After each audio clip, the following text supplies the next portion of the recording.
Yes, हमने मास spectrograph पढ़ा और मास स्पेक्ट्रोग्राफ की हमने बहुत सारी पार्ट्स भी देख लिए, उसके कौन कौन से पार्ट्स होते हैं।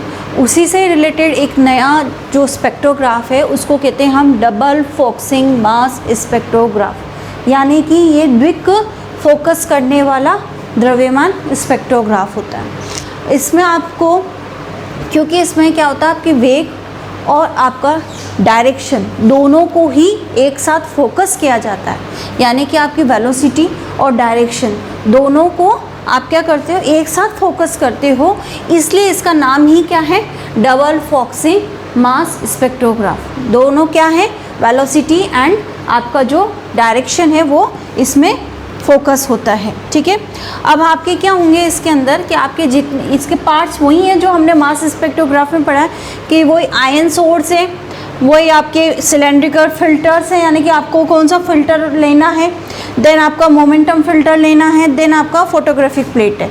तो कंस्ट्रक्शन में आपका इसी तरह से है कि जैसे जो भी पॉजिटिव आयन्स हैं, पहले तो आयन सोर्स से जिसका भी हमें निकालना है, जिस सोर्स का या जिस एलिमेंट का हमें मास फाइंड आउट करना है, वो आयन सोर्स हम यहाँ पर लगाते हैं।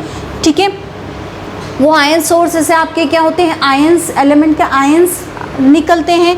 देन हम उनको जिस तरह तरह के फ़िल्टर से उसको निकालते हैं कि जिस फिल्टर से हमें जैसा सोर्स जिस तरह से चाहिए हमें पर्टिकुलर फिक्स वैल्यू वाला, तो उन फिल्टर से उनको गुजारा जाता है। देन हम उसको मैग्नेटिक सेक्टर से निकालते हैं और देन हम उसको फोटोग्राफिक प्लेट पे इंसिडेंट कराते हैं। तो यही आपके क्या है, मेन आपके इसके पार्ट्स हैं।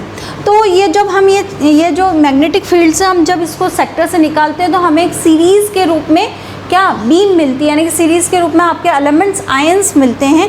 तो वो जो पोजीशन ऑफ द आयंस किस पर, जो पोजीशन है वो आयन की किस पे डिपेंड करती है, m/ne पे। ठीक है, तो इसी वजह से क्योंकि हमारी पोजीशन m/ne पर डिपेंड करती है, तो जो ब्रेनब्रिज एंड जॉर्डन नामक के जो साइंटिस्ट थे उन्होंने एक नया स्पेक्ट्रोग्राफ बनाया और वो स्पेक्ट्रोग्राफी डबल फोकसिंग स्पेक्ट्रोग्राफ है, और चाहे आप इसका नाम भी क्या लिख सकते हैं, ब्रेनब्रिज स्पेक्ट्रोग्राफ बोला जाता है। ठीक है, अब ये इसकी कंस्ट्रक्शन है पूरी, ये इसका पूरा बताया गया है कि क्या क्या चीज़ें होती हैं। तो वही ion source, cylindrical filter, momentum filter and photographic plate. जो मैग्नेटिक सेक्टर है उसको हमने किस एंगल पर इंसिडेंट करा रखा है, थीटा = 60 डिग्री पे। ठीक है, तो अब इसकी जो आपका वर्किंग क्या होगा, तो वर्किंग सेम वही है।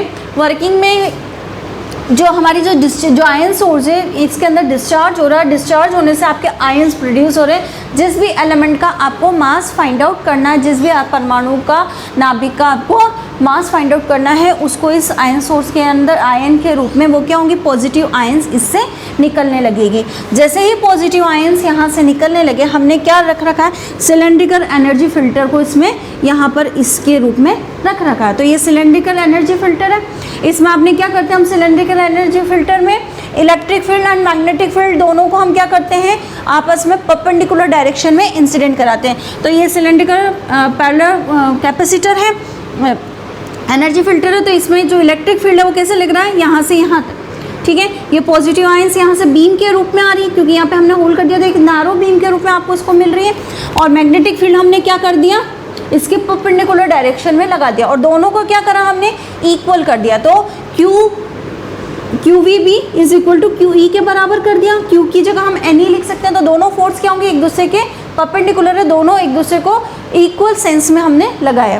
देन हमने इसको क्या करा, देन ये जो नैरो बीम हमें जो इस पर्टिकुलर एनर्जी की जो हमने मिलने लगी, वो बीम हमने क्या करा, इस मैग्नेटिक सेक्टर से निकाला।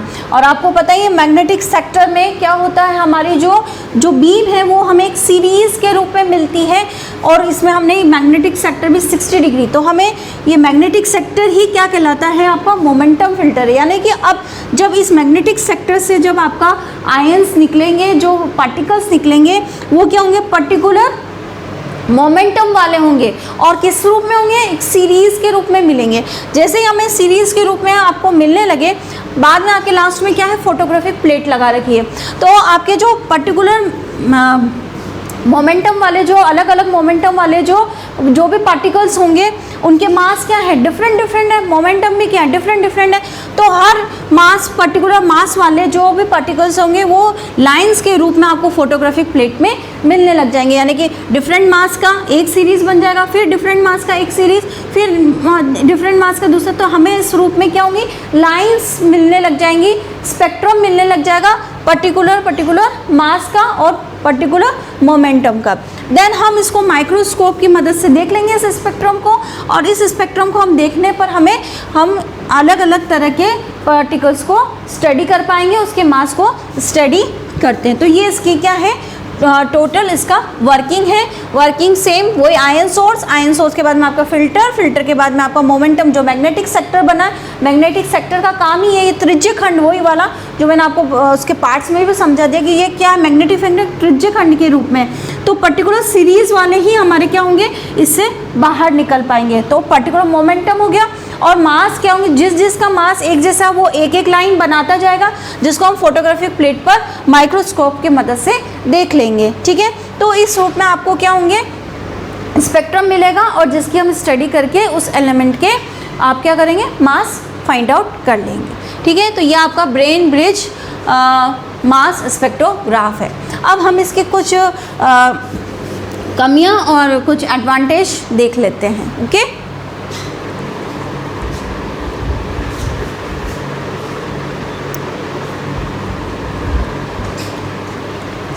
अब हम इसकी कंटिन्यूशन में इसके एडवांटेज एंड डिसएडवांटेज देख लेते हैं। तो एडवांटेज में तो यही है कि जैसे आपका जो स्लिट है, ये स्लिट ही कहलाएगी, और इसका आपका मैग्नेटिक फील्ड का जो सेक्टर है या आपकी फोटोग्राफी के सब क्या होती है, एक ही लाइन में सिचुएटेड होती हैं। तो हमें जो वैल्यू इनकी सीरीज जो मिल रही होती है, आयंस जो मिलते हैं वो भी हमें एक सीरीज़ के रूप में ही मिलते हैं। तो फोटोग्राफिक प्लेट में हमें एक सीरीज़ मिल जाती है। ठीक है, नेक्स्ट जो है कि इसका जो रिजॉल्विंग पावर यानी कि हर एक स्पेक्ट्रम लाइन को अलग अलग देखना, माइनर अगर बीच में भी बहुत कम डिफरेंस तब भी हम उसका रेजोल्यूशन क्या है, बहुत अच्छा है। और कितना अच्छा है, 10⁴। तो उससे हम हर एक लाइन का मास आसानी से क्या कर सकते हैं, फाइंड आउट कर सकते हैं। ऐसे पास है तब भी हम उसका रेजोल्यूशन क्या है, बहुत अच्छा है, उस वजह से हम एक्यूरेट मास उसका फाइंड आउट कर सकते हैं। देन आपका जो मास स्पेक्ट्रम, जो इससे हमें जो स्पेक्ट्रम मिल रहा है वो रेखिक मिलता है, नहीं आपको ऐसा यूं नहीं कि जैसे आपके बहुत सारे थीटा के रूप में या आपके कौन सा अलग तरह का स्पेक्ट्रम मिला, हमें कैसा मिलता है, इसका रेखिक रूप में, इसका लीनियर मिलता है। तो हम इसकी स्टडी आसानी से कर पाते हैं। ठीक है, देन हमें जो स्पॉट जो मिलता है फोटोग्राफिक प्लेट पे वो बहुत क्लियर मिलता है, क्लियर और सिमेट्रिक मिलता है, जिससे हम उसकी स्टडी अच्छे से कर पाते हैं। नेक्स्ट जो इसकी हायर इंटेंसिटी क्यों होती है, क्योंकि आपकी वेलोसिटी और पोजीशन साइमल्टेनियसली उस फोटोग्राफिक प्लेट में मिलती है। तो उसकी इंटेंसिटी क्या, इस वजह से आपकी इंटेंसिटी उस पर क्या हो जाती है, बहुत हाई मिलने लग जाती है। तो ये इसके पर्टिकुलर एडवांटेज है। जैसे लीनियर हैं तीनों एक फोटोग्राफी वर्टिकल स्लिट में, रिजॉल्विंग पावर अच्छा है 10⁴ कैटेगरी का, लीनियर है इनके जो भी आपके मिलते हैं आपको स्पेक्ट्रम, क्लियर मिलता है, and then high intensity due to the velocity and position simultaneously उस पर इंसिडेंट होते हैं। तो अब इसमें कुछ एडवांटेज है तो कुछ डिसएडवांटेज भी हैं। डिसएडवांटेज ये है कि इसकी सेंसिटिविटी रिड्यूस हो जाती है जैसे ही आपका रिजॉल्विंग पावर बढ़ता है। तो अगर हाई रेजोल्यूशन है उसका तो उसकी सेंसिटिविटी क्या होती है, कम होने लग जाती है। देन आपने हाई एक्सेलरेटिंग वोल्टेज इसमें यूज़ करा है तो ये भी इसकी डिसएडवांटेज है। देन जैसे ही आपने अगर आपका मास अगर बढ़ता हुआ चलता है स्पेक्ट्रम में तो उसका रिजॉल्विंग क्या होता है, घटता हुआ चल जाता है। तो ये इसकी डिसएडवांटेज और ये इसकी एडवांटेज। ओके, नेक्स्ट हम थोड़ा सा जो इतना इम्पोर्टेंट नहीं है, हम न्यूट्रॉन की कुछ प्रॉपर्टीज़ देख लेंगे। Properties of the neutron, next हम पढ़ेंगे properties of neutron. Properties of neutrons में बहुत सिंपल प्रॉपर्टी है। जैसे हम पहला जानते हैं कि न्यूट्रॉन क्या है, एक न्यूट्रल पार्टिकल है, तो इस पर कोई चार्ज होता ही नहीं है, तो ये आपका इलेक्ट्रिक एंड मैग्नेटिक फील्ड से अफेक्टेड नहीं होता। तो it is not affected by electric and magnetic field. ठीक है, इलेक्ट्रिक एंड मैग्नेटिक फील्ड से ये अफेक्टेड नहीं होता है। सेकंड, इसका जो मास होता है वो प्रोटॉन के मास के इक्वल होता है। तो mass equal to the mass of proton, okay.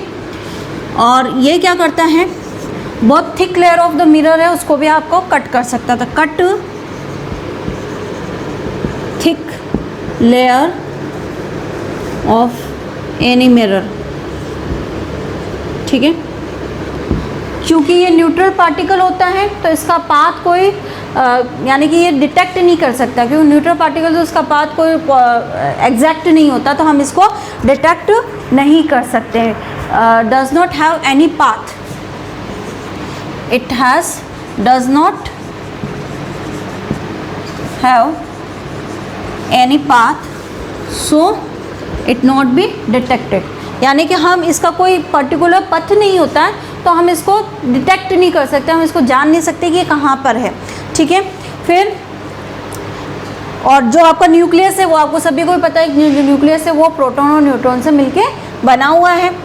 और आपका जो ये न्यूट्रॉन है वो अकेला नहीं रह सकता, फ्री स्टेट में नहीं रह सकता, इसको डिके होना ही पड़ता है। वो डिके होके किस में होता है, जैसे ये न्यूट्रॉन है तो जब ये डिके होता है ये फ्री स्टेट में नहीं रहता, तो ये किस में चेंज हो जाता है, एक प्रोटॉन में चेंज हो जाता है, जिसके साथ वो एक प्रोजेस्ट्रॉन, एक एंटी न्यूट्रिनो और एक एनर्जी रिलीज करता है। तो ये इसकी कुछ प्रॉपर्टीज़ है। नेक्स्ट हम एक डबलट मेथड देख लेते हैं जो आपके एग्ज़ाम में आता है, उसको न्यूमेरिकल टाइप में, तो उसको डबलट मेथड को मैं एक न्यूमेरिकल से ही उसको समझा देती हूँ, ठीक है।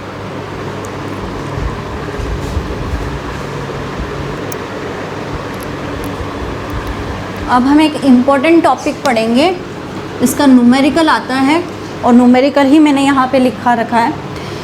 आपका है topic doublet method in mass spectrograph, या फिर द्रव्यमान द्विक विधि से परमाणु का द्रव्यमान ज्ञात करना।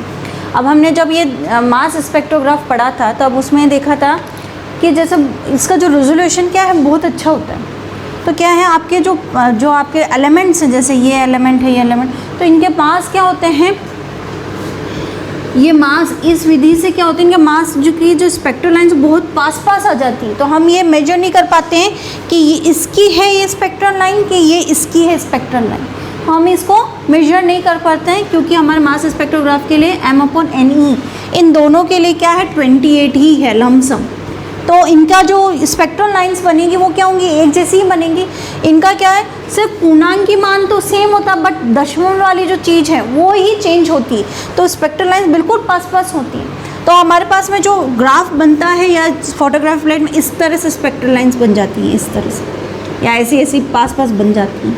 तो अब हम क्या कर सकते हैं, इस विधि से हम क्या एग्जैक्ट उसका द्रव्यमान ज्ञात कर सकते हैं कि उसका एग्जैक्ट द्रव्यमान क्या होगा। किस विधि से कर सकते हैं, द्रव्यमान दिक् विधि से हम किसी भी परमाणु का एग्जैक्ट द्रव्यमान ज्ञात कर सकते हैं। कब, जब उनका m/e लमसम क्या हो, इक्वल हो। तो आपका जैसे एक न्यूमेरिकल है, हम जब हमारे पास में इस तरह का, क्योंकि इन्हीं चीज़ों के क्या होते हैं, मास एकदम इक्विवेलेंट होते हैं, तो हमने एक स्टैंडर्ड फॉर्म बना दिया कि O16 है तो उसको O ही लिखेंगे, C12 है C लिखेंगे, H2 को D लिखेंगे और H1 को H लिखेंगे, ठीक है। अब हमारे पास में एग्जाम्पल क्या है कि हमारे पास में मान लीजिए लेटस कंसीडर कि हमारा जो उसका द्रव्यमान है किनका, H21+ और H2+ का माइनस H32+ माइनस C12++ तथा C12H1 H4 और माइनस O16 के द्रव्यमान अंतराल, यानी कि इनके जो डिफरेंस है वो बहुत कम हमें प्राप्त होते हैं। और वो कितने हैं, 1.54825 सेकंड के लिए 42.3065 और इसके लिए हमारे पास में इनका द्रव्यमान अंतराल क्या है, बहुत कम है। कितना कम है, इस डिजिट में कम है। तो अब हम क्या करेंगे, हमें हमेशा कार्बन को ही स्टैंडर्ड मान के काम करना है। वैसे भी एटॉमिक मास में हम कार्बन को स्टैंडर्ड मानते हैं, तो कार्बन C12 जो है उसका 12 एटॉमिक मास यूनिट मानते हुए हमें किसका मास, क्योंकि इनका तो डिफरेंस हमें पता है, हमें इनका एग्जैक्ट मास नहीं पता है, तो इसका और इसका हमें क्या मास निकालना है। इसको अब हम कैसे लिखेंगे, हम एक इक्वेशंस बनाएंगे।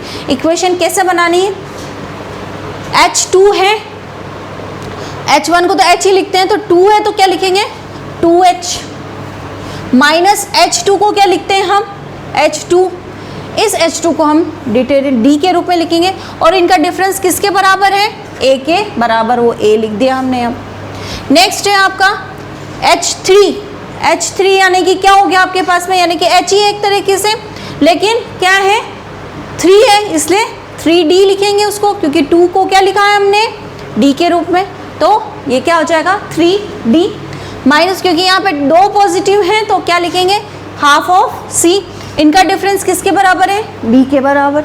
नेक्स्ट थर्ड इक्वेशन क्या बनेगी C12, C को हम क्या लिखते हैं C12 को C ही लिखेंगे, C लिखा, प्लस कितना आ गया 4H and then minus of O16 को O लिखा, इसका डिफरेंस कितना है C के बराबर। अब हमें स्टैंडर्ड किसको मानना है C को, तो C को कितना लिखना है हमें 12 लिखना है। अब हम इक्वेशन में इसको पहले यहाँ से स्टार्ट कर देंगे, C की जगह हम क्या लिखेंगे 12 लिख देंगे, देन हम इस इक्वेशन को सॉल्व करेंगे। 12 लिखो यहाँ पे तो क्या हो गया आपके पास में 6 आया, तो D इज इक्वल टू क्या हो जाएगा आपके पास में, जब हम कॉमन ले लेंगे तो क्या हो जाएगा 2 अब प्लस 1/3 B बन गया है। अब हम इस D का मान हमारे पास में आ गया, इस D का मान हम चाहें किसमें इसको भी सॉल्व कर लो, C की जगह यहाँ पे 12 लिख के plus 4H minus of O, ठीक है, और ये C वो दूसरा वाला C है, ठीक है। तो अब हमारे पास में 4H माइनस O क्या बन गया 4H minus O is equal to C minus 12, ठीक है। तो अब हमारे पास में एक तरह से इक्वेशन क्या बन गई इस रूप में। तो अब हम क्या करेंगे, इनको हमारे D के मान में आ गया, अब हम इनको इनके इसके D का मान अगर ये आ गया तो D का मान हमने इसमें पुट कर दिया, D का मान इसमें पुट कर दिया, और A का मान हमें पता ही है, तो H का मान हम इससे आसानी से निकाल सकते हैं क्योंकि A और B हमें पता है।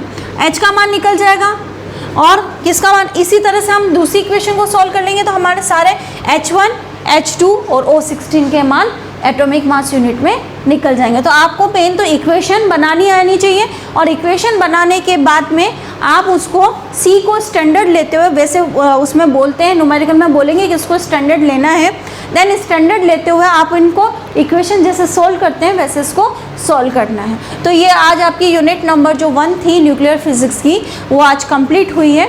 अब हम नेक्स्ट यूनिट 5th पढ़ेंगे नेक्स्ट लेक्चर में। Thank you.